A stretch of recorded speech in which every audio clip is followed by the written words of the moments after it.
Hey everyone, I'm Grandmaster Ben Feingold here with our weekly lecture series. Today's lecture is on Grandmaster Robert Byrne. And I want to thank our sponsor, who's anonymous, but they left a note. Happy birthday on July 23rd to Judith Polgar. And this is being recorded on July 22nd, so her birthday is quite soon. Donald Byrne was born in 1928 and passed away in 2013. He won the U.S. Championship in 1972.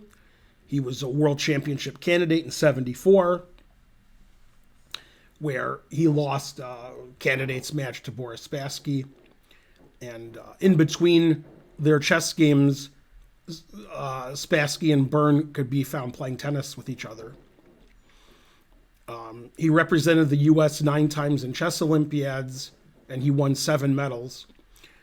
The reason Robert Byrne is super famous, and the reason he's not so famous as he should be, which is a dichotomy I understand, but it's because he had the column, he had the chess column for the New York Times from 1972 to 2006. And I remember growing up reading his column. I think it came out on Tuesdays. And that made him quite well known in the chess world, having a chess column in the New York Times. And the reason he wasn't as well known as a chess player as he should have been is he was, at the top of his game during the good years of Sammy Reshevsky and Bobby Fischer. So people typically were more interested in those guys, even though Byrne played in Olympiads and U.S. championships and world championship candidate tournaments. Obviously, Byrne was a fantastic player. And other thing that slowed him down from gaining fame in the chess world was he wasn't a professional chess player until later in life. He was a university professor teaching philosophy at Indiana, and he graduated with a degree from Yale. So he was a scholarly person and also played chess. He was born in Brooklyn. And one thing that's interesting about Robert Byrne is he had a chess player as a brother, Donald Byrne, and both Robert Byrne and Donald Byrne have famous losses to Bobby Fischer. You may be familiar with those games. Donald Byrne never became a Grandmaster. He was an IM, but Donald Byrne was a fantastic blitz player, considered one of the 10 best blitz players in the U.S. Wikipedia article talks about a lot of tournaments he played in, talks about Olympiads, representing the U.S., playing in a lot of U.S. Opens, U.S. championships, international tournaments, etc. And this is his Olympiad results from 1952 to 1978. And was inducted into the U.S. Chess Hall of Fame in 1994. And very interesting style. And he passed away in 2013. And so on. Lots of notable games. We're going to look at some. So yeah, if you want to know more about Robert Byrne, there's a lot of different pages on the web. The Wikipedia page does a good job describing his chess life and, his successes and such. Now, normally, when I do a lecture, I don't call Wes Burgar, my friend in Michigan, who's been on the stream before. And Wes Burgar and my dad were friends for about 50 years. Although I guess it was more than 50 years now that I think of it. 55 years. My dad passed away 10 years ago, and I talked to Wes a lot and visit and such. And I asked Wes if he had played Robert Byrne, because I couldn't find any games in the database. and he said he played him twice, and he had the games, and he sent me the games. And Wes lost both of them, but he thought he should have drawn one of them, but he wasn't sure. So if we have time at the end of the lecture, we're going to look at that game. Also, one of the games that Wes played with Robert Byrne. It's good when you have friends that have played the topic of your lecture, because that's not typically the case. And since he sent me the games, and it was very interesting at the end. Maybe I'll just show you the end. Well, we'll see how much time we have.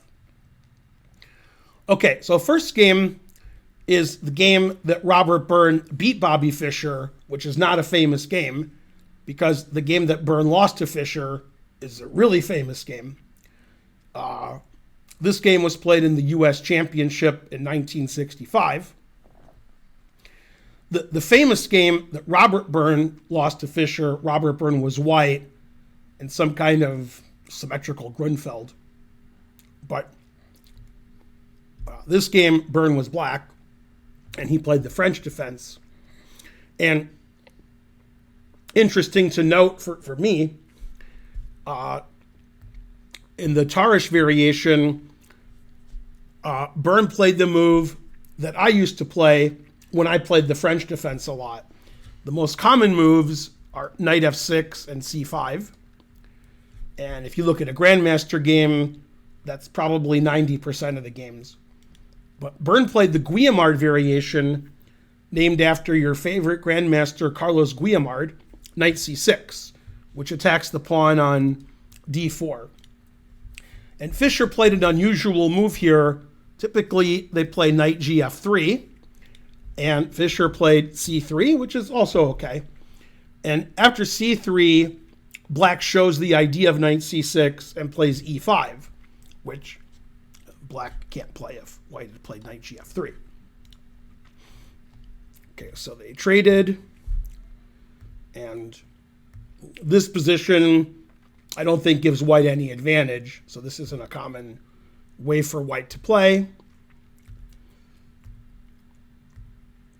Queen e1 check. He wants to probably move his knight somehow, but doesn't want to trade queens. And then he does do that. And the game got super sharp, and somehow Fischer, who didn't happen often, was outcalculated by Byrne. Byrne castled, and after bishop e2. Now, if we take on c6 with the idea of taking on e7, which seems very reasonable, then black can play, bishop d6, threatening mate. And if white stops mate, then black can take back on c6. So Fischer could play knight e7 check, king h8, and then stop mate, and then Fischer's up a piece, but black could play rook e8 and win the piece back.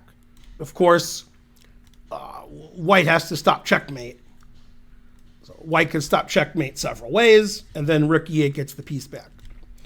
So seeing that, Fischer played bishop e2, attacking the queen on h5. Bishop e2 is a mistake, I believe. And Byrne played bishop g4. And now it looks like white's winning material again, just like the previous line, by taking on c6. So the idea is we're threatening knight takes e7, and if black plays the obvious recapture, b takes c6, we take on g4, and we're threatening the bishop on e7, and if black takes with the knight, threatening mate, then h3, and the knight's attacked, and the bishop is attacked. And even here, I think black should be doing okay if he plays bishop d6. Although I don't like black's pawn structure, to be honest with you. Okay, so after knight takes c6, Fischer was hoping to get that pawn structure advantage. And again, Byrne didn't take the knight on c6 as in the previous variation. He played bishop d6, threatening queen h2 mate. And this seems like a very simple tactic for Fischer to miss, because when Fischer stops the checkmate, which he did, then after bishop takes, material is equal, but the knight's attacked and the rook is attacked. So black wins material. And nothing much happened except Fischer was down material the rest of the game. And, Byrne, being one of the top 5 players in the US for several years, didn't have trouble winning up the exchange. So very poor tactical performance from Fischer with the white pieces in a US championship, when certainly in 1965, Fischer was one of the top 5 players in the world. So Fischer saved his knight, lost the exchange. Nothing much happened the rest of the game because black was up the exchange. White has no compensation at all. And they traded some pieces. Eventually, lots of trading. Byrne took the 7th rank. And then Byrne just took all of Fischer's pawns. Fischer has no pawns left. And the last thing for Byrne to do was to make Luft with h6. And here Fischer should resign, but, I guess you don't have to resign if you don't want to. Queen takes f3 is a nice finishing touch. It stops queen takes f7 check, and it forces a queen trade where black is several pawns up. That was a nice finishing touch. And then he played rook d8 with the idea of d4, d3, d2, d1. And Fischer played rook b6 for some reason, and then d4, and Fischer resigned. If Fischer didn't resign, this is what would have happened. And black just moves the king up and wins easily. White has no counterplay. White can't move his rook. So white's going to get zugzwang by black just playing rook d7, rook d8 at the appropriate point when the king can't come up, and so forth. Okay, but the final position was d4, and Fischer resigned. So fairly routine win for Byrne against, the most famous American player, Fischer, and with the black pieces, and in a U.S. championship. So that game's not very well known because, Fischer's wins are sometimes more famous than his losses. But good game by Byrne. Okay, next game, Byrne is also black, and this was at an Olympiad played in Helsinki in 1952 against very famous player David Bronstein. And earlier in the lecture, I described that Byrne wrote a column for the New York Times, chess column, and his last column that he wrote, he knew it was his last column, featured this game. So this must have been Byrne's favorite game because he put it in the last column he ever wrote for the New York Times. So it was a Queen's Gambit accepted, and Bronstein made it a real gambit by not winning the pawn back on c4 and playing this very sharp pawn sacrifice where white gets a big center and an attack, and black gets an extra pawn. Be in Bronstein style. And I've seen this before. e6, white is hoping black takes on e6 and then knight e5, threatening queen h5 check. And pieces aren't very good on the king side. So Byrne played what's recommended now, I believe, f6. Never play f6. Now the knight can't go to e5. We take away the g5 square. And what black is hoping to do, which he did do, is win this pawn and be up 2 pawns.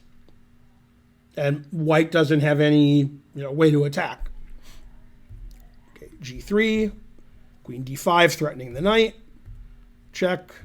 Now, black is up 2 pawns Although it's hard for black to get a safe king. Black played very solid defensive play. It's hard to castle, so he castled by hand, as we call it. And simply, white doesn't have enough compensation for 2 pawns. White can't really generate any threats. White's not really doing anything aggressive. Byrne trades off some pieces, trades some more pieces. That was checked, by the way. Wants to trade bishops. And, okay, black's king is perfectly safe now, and black is up 2 pawns, and white has doubled isolated pawns. So back to the drawing board for Bronstein as far as that opening is concerned. He sacrificed a pawn, sacrificed another pawn, and he didn't. Byrne just defended well, and Bronstein got nothing. Traded more pieces. If he plays queen takes c6, black has more than one good way to play.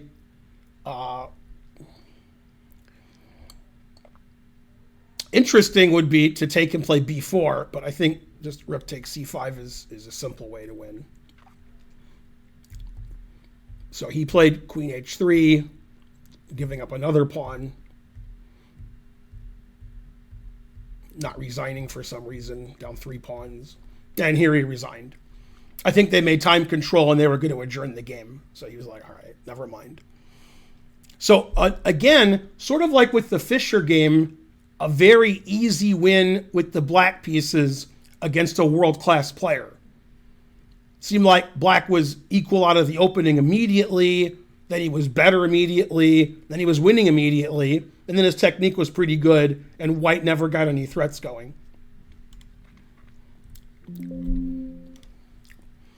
Okay, next game, I looked at it, and I need like 7 engines to understand this game.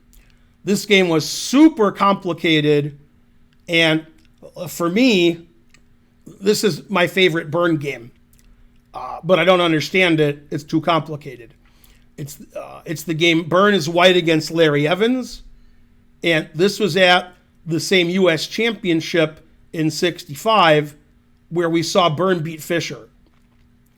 And this game is just wild and crazy. Byrne has white this game. Played a Sicilian. Evans played a6, Leo Kelly, and Byrne just transposed into a Najdorf. Now it's a Najdorf. And the main line in the 1960s was bishop g5 and f4. So Byrne played bishop g5 and f4. In the 60s, this was every game. And black has 2 ways to play. Black can play, like a Najdorf, knight bd7 and bishop e7, queen c7, b5, bishop e7. Or black can play the poison pawn variation, which is fun to analyze, but it's not fun to play because it's too complicated. And Evans did play the poison pawn with queen b6. And queen takes, and lots of super grandmasters throughout the last 60 years have had white or black in this position, including Fischer. Okay, so Byrne played the most aggressive, e5, knight d7, bishop c4. I'm more familiar with lines where white plays bishop e2. I don't know bishop c4 very well. Evans played bishop b4, threatening the knight, rook b3, queen a5, and then castles. So in this position, white is behind a pawn, and this pawn's probably going to be lost pretty soon, and black's development is crazily bad, and his king is still in the center, whereas white has everything out and castled. So very double-edged kind of position. where you don't really expect a draw. You expect black is going to pick up some pawns and win the game, or black's king is going to come under tremendous pressure and get his king in trouble. So there's a lot of wins in this opening, and it's good to know dozens of moves of theory that you've prepared at home so you don't lose right away out of the opening. Okay. Evans castled, and then bishop f6. Now, I don't know if this is preparation or inspiration. Obviously, white's threatening queen g5. Looks pretty good. Probably white's threatening bishop takes g7 too, with some big attack coming. G takes f6. Evans takes up the challenge. Larry Evans, very famous throughout chess history, saying the way to refute a sacrifice is to accept it. Queen h6. And what white wants to do, white wants to get the rook involved, white wants to get the knight involved, and white wants to get this rook involved. Now, it looks like this bishop can't get involved, except it does, because Byrne sacrifices more material, making it more confusing for us. And I would guess if two engines were playing, this would be very interesting. But I think practically speaking, if two humans are playing, it's probably too difficult to defend properly with all your pieces here. It seems like white attacks, black must play precisely every move. And in 1965, I'm not going to bet on black doing that. Okay, he played queen e5. Black is up a lot of material, and black is threatening queen takes d4 check. Knife f5, which gets this bishop involved in the attack. Now we're threatening queen g7 mate. So he took the knight. Now black is up a lot of material. I can't even count how much he's ahead. I'm not smart enough. Black is up a bishop, a knight, and 2 pawns. That's a lot. On the other hand, if black gets checkmated, then it doesn't matter. Okay. Knight e4, another brilliant move, giving another piece away. Obviously, white wants to play rook g3 check. Not easy to stop rook g3 check. So he played bishop d2, attacking the queen. He wants the queen to come here, or the knight to come here, so that, white's not attacking so much. Knight takes d2. White is still threatening rook g3. Queen d4 check. King h1. Knight e5. So black wants to play knight g6 when white plays rook g3 check and not get mated. Or black could choose to play knight g4. Also good. Rook g3 check was played, and Evans decided to play knight g4. Now, after knight g6, I don't know if it's winning or drawing, but white could take this, then take this, and obviously white has a perpetual, can't take the queen because it was pinned. And then after check here, I could play rook f3, threatening rook g3 winning, also threatening rook h3 winning. You don't have back rank anything because my bishop and my knight both cover f1. The only way I see, and I'm not using an engine, so I'm sure the comments and YouTube video are going to be like, what are you talking about? Only move I see is d4, f4. That stops rook g3 and rook h3. Then white could take on f4. And the problem that black has, let's say black takes this, hoping for rook g4 check, takes, and black, has 2 rooks and a knight for a queen. So, okay.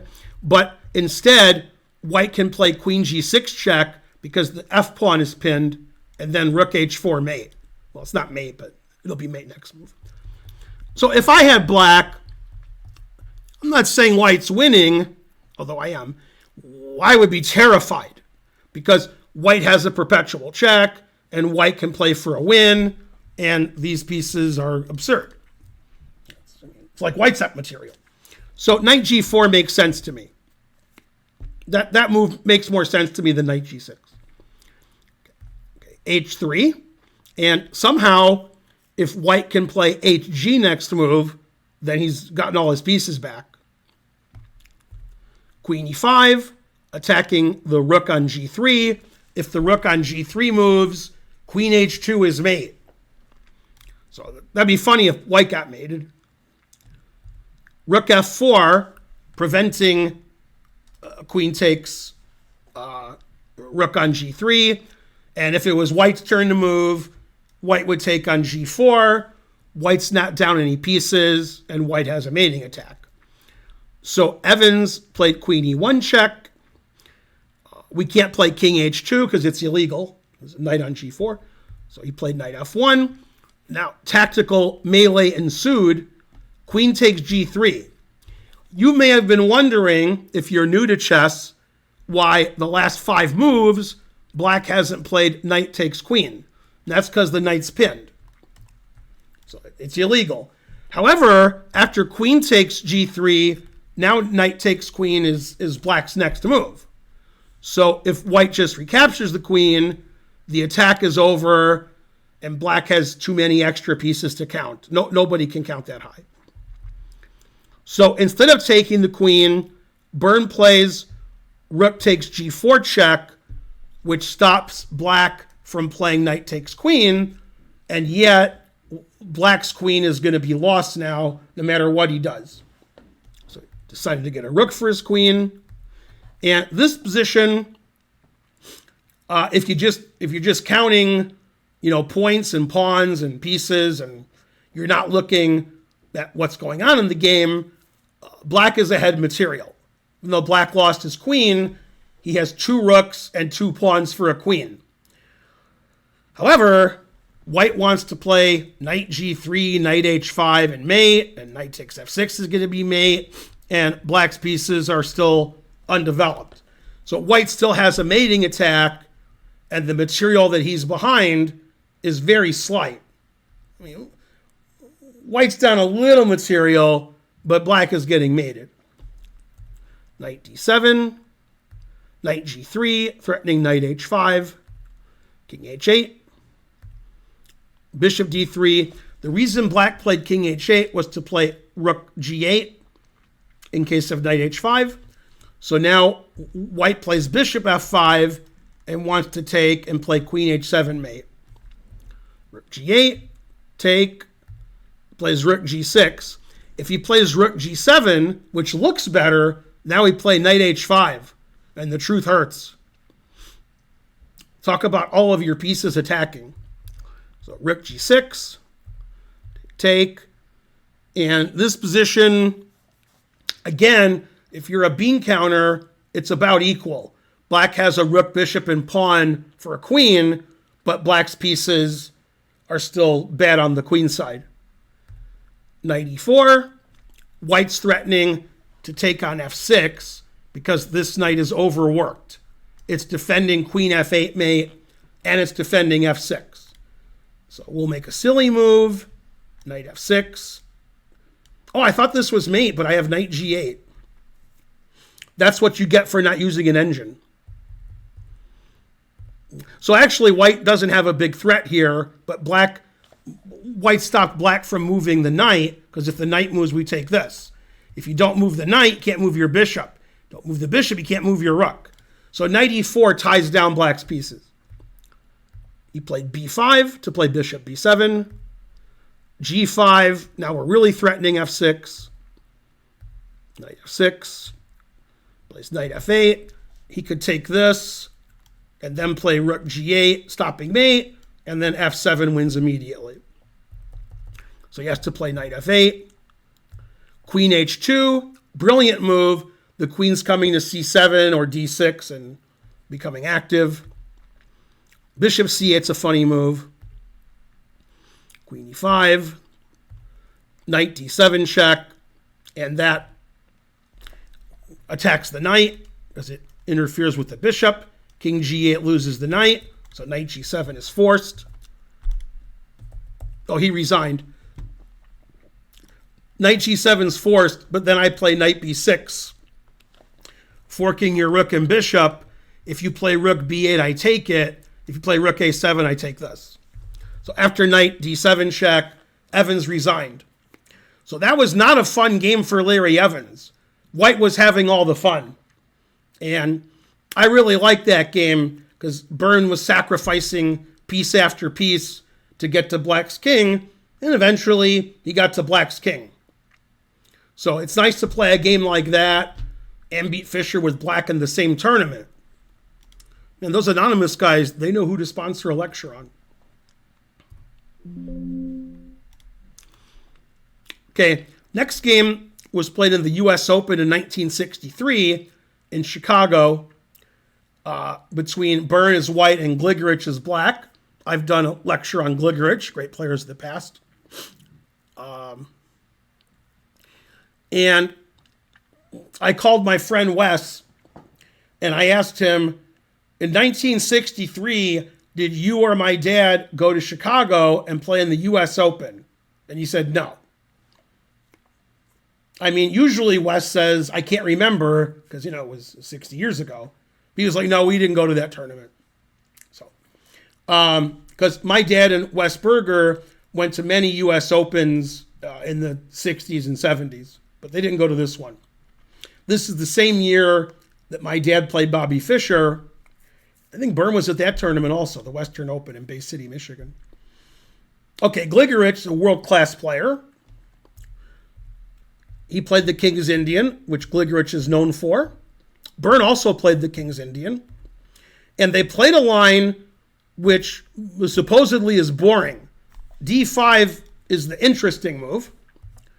But Byrne traded on c5 and then played bishop e3.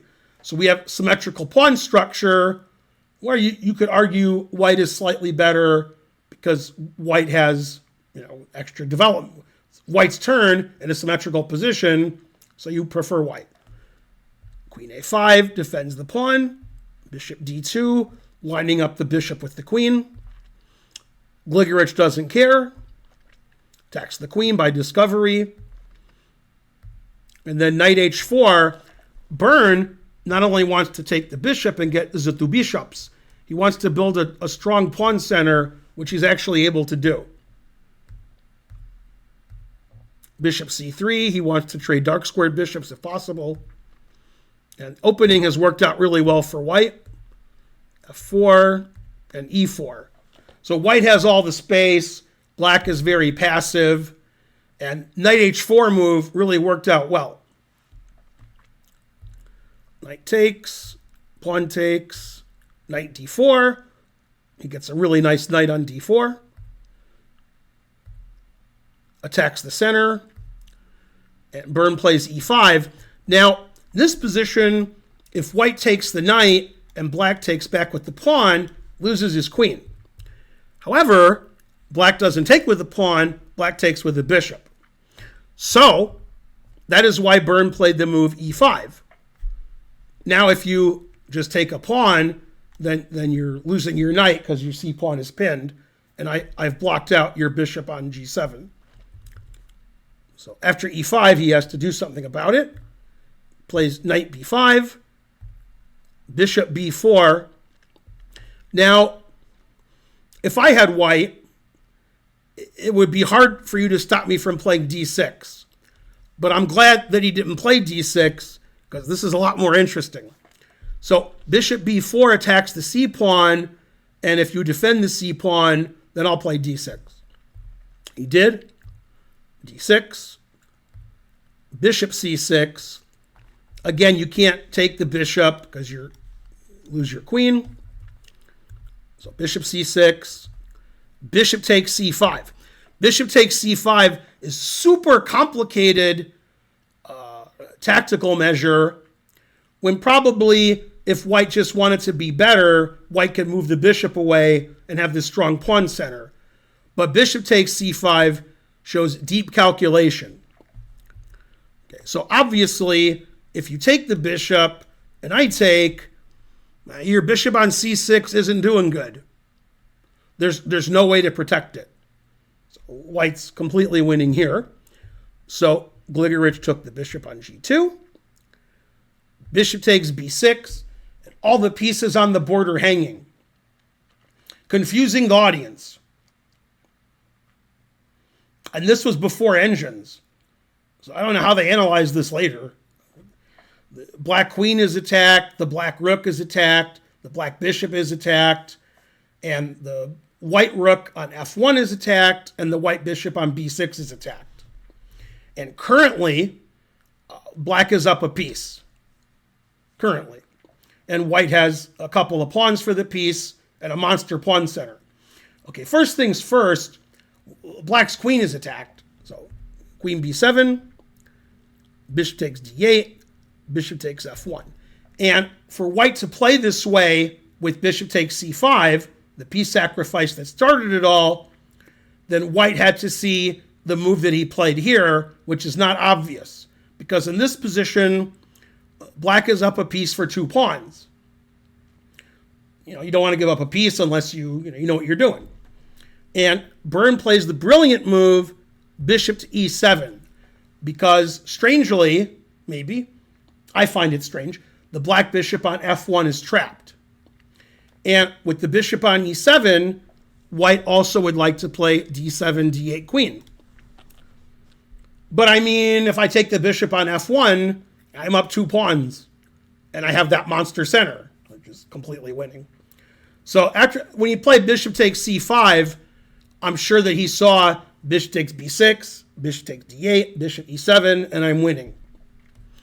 Notice queen g2 isn't mate because the knight can take the queen. Probably some of you were wondering that. Okay, he played knight takes d6 because the bishop wants to retreat where the knight is on a6, b5. So this gets rid of white's monster center, taking the pawn, and also attacks the bishop on e7. So when white takes back, black can save the bishop. Black is only down a pawn. Black has the 2 bishops, and black's bishop on g7 just got a lot better. So, nice play by Gligoric. Rook c7, queen b8. Obviously, white wants to play d7, d8, so we need to stay on the rook. a4 attacking the bishop, bishop e8, queen c2, and black is just too passive. White has bishop on e7, a rook on c7, the passed pawn on d6, the rook on a8 is trapped, and white's up a pawn. Queen b4, b3, it's a funny move. Now, if you want to win your pawn back, queen takes b2, then after d7, you're going to lose your bishop. So he plays queen b4, and now if you play d7, I can take the bishop on e7. So Byrne just plays b3 and says, you can't have my b-pawn. g5, mixing it up. Knight g2. Black doesn't really have anything now for that passed d-pawn. Queen d1, attacking the bishop on d4. Knight d3. And this position, Gligoric played bishop g7. If he takes the pawn on d6, I check and checkmate. Got to choose your poison. Let the d-pawn queen or take it and get mated. So he played bishop g7 to not get mated. Knight c5, d7, and that's it. The d-pawn's too strong. Bishop f6 is a nice finishing move. If you take the rook, you can't avoid mate. Don't take the rook and take on g7. So Gligoric didn't resign. Played king f7. Queen d4 check. The only legal move is e5. Queen takes, white's up a piece, and after taking the rook, white takes the rook. White's still up a piece. White's going to promote next move, and there's zero chance of a perpetual because I'll give you a sample variation. If you take the knight and then check, my queen can come back to g2. So after queen takes a Gligoric resigned. I mean, a brilliant win from Robert Byrne against many of the best players in the US and the world. Bronstein, Fischer, Gligoric, Larry Evans. These are all world-class players. And if I had more time, I could show you more games where Byrne beat players who were top 10, top 20 in the world. Okay, we do have some time left over. So my phone call to Wes will not go in vain. Where's the game with Wes? It skipped over it. Okay. I don't know what I did wrong. Okay, I did something wrong, but I fixed it instantly. Okay, I want to look at the game from Wes's point of view, because Wes is my friend. And I want to basically run through the game to get to the end where things happened. So Wes played the Petrov, and Byrne declined and played 4 knights. And, you know, Byrne outplayed Wes. This was in 1966 in the Western Open. Wes was a very strong American player. He wasn't as good as Byrne. So not very exciting. Sort of a boring game. It gets exciting. So now if Byrne plays d5, queen g6 threatens mate, and then we can save our knight b8 or something. So he played bishop g3. Now he's threatening d5. So Wes went back. They have this very unusual pawn structure.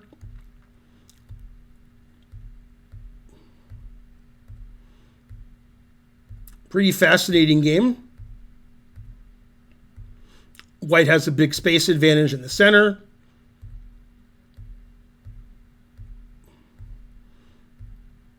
They trade everything.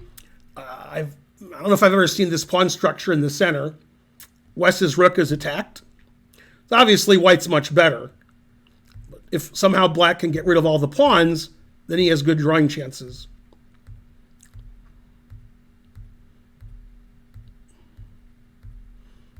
Lots of pawns are going away. Byrne decides to win a piece for all those pawns. And they get to this ending, which I'm not sure if it's a draw or a win. 50-50. Trade some more pawns. If white wants to win, Byrne has to play king h3, because if black takes on h2, rook and knight versus rook is a pretty easy draw. Okay, and Wes has 2 passed pawns, so he pushes them both.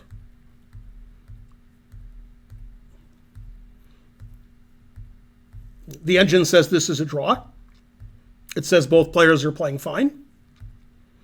And in this position, Wes made the losing move, which I don't think he knows, because we talked about it. He says, I think I was drawing one of the games, but I don't know where. He never looked at it with an engine, because engines didn't pop up for 35 years. So in this position, black has 2 sort of obvious moves, and he picked the wrong one. What Wes needs to do is play rook h1. And the idea is I'm going to take this pawn, and rook and knight versus rook is a draw. And white can't defend the pawn because black has serious threats here, b2, b1.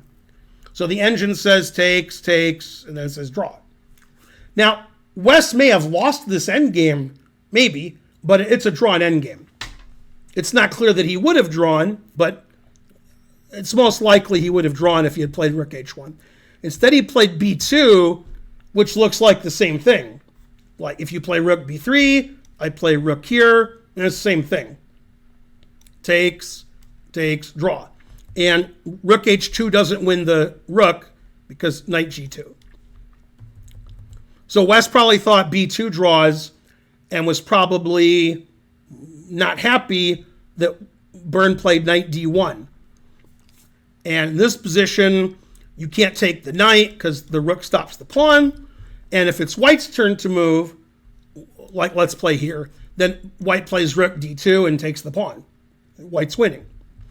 So West did something that looks like it draws, but Byrne had a trick up his sleeve. And you're going to pause the video in a second.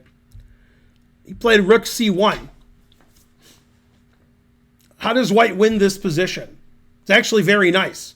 I think it's the only way to win. I'm sure of it. And maybe West saw knight d1, rook c1, maybe, and didn't see the next move for white. Because this looks like a draw. You can pause your video if you want to look at it. Okay, so the idea is if you take the pawn, rook c2 check, it's a dead draw. So Byrne played rook e3 check first, and then after he takes the pawn, he has rook e2. And that saves the knight, and now white's winning, white's a piece up, and West resigned. So West was drawing that endgame at some point, and probably would have drawn if he had played rook h1, but that's the one that got away. West was about 2,300 in 1966, and that was really high rated in the US at that time. West was definitely top 30 or 40 in the US. Anyway, Robert Byrne was a fantastic player, and he proved it by beating Wes Burgar. That's pretty good. Hope you enjoyed this lecture on great players of the past.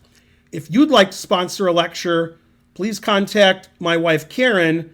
Her email is karen@atlchessclub.com. And again, I want to wish Judith Polgar happy birthday. Her birthday is July 23rd, which for me is tomorrow. For you is a few days ago. And thank Anonymous for sponsoring the lecture. I really enjoyed Robert Byrne's games, and I hope you did too. Bye, everybody.